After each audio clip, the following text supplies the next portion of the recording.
In this video, I am going to show you how to solve logarithmic equations. So before solving the equation we have right here, we have to understand a few principles. So these are the rules we're going to learn.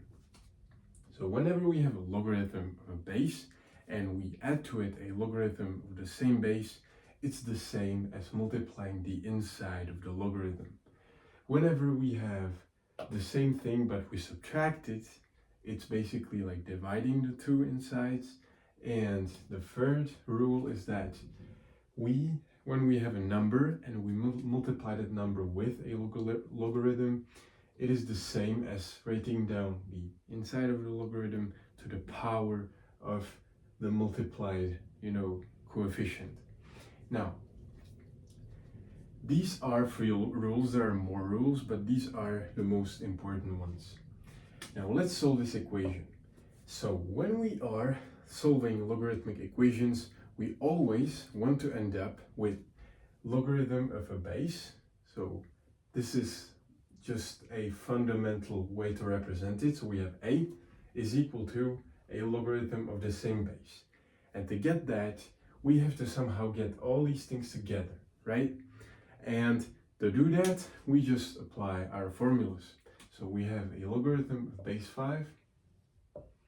And what we're going to do here is that, as we can see, we have an addition and we also have a number that's multiplying the logarithm here. So before doing the addition, we have to, use this formula right here. So I'm just going to write down the first part of the equation and add logarithm of base 5 x to the second power, right? Because whenever we are multiplying logarithms by a number, it's the same as putting them in the exponent. Now, for the right side, we're just going to write down exactly what's there. And now let's continue. So we have a logarithm of base 5, and we are adding those two together and have the same base. So it's the same as in this formula, so we're just multiplying them together, right? So it's like 2 times x squared. And this is equal to logarithm of base 5, 18. And to get rid of the logarithms, we have to use the inverse function of logarithms to logarithms, and that is the exponential function. So we're going to apply it, and what we get is 2x squared is equal to 18. And we solve this equation, so we divide the equation by 2. We get x is equal to 9. So given that it's to the second power, there are two options. We use the square root, so the options are plus minus 3.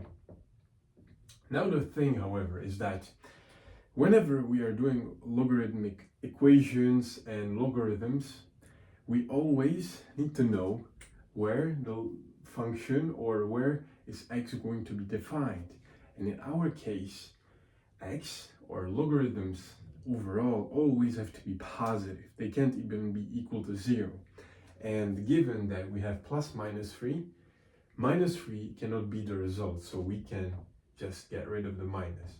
So our result is going to be x is equal to 3.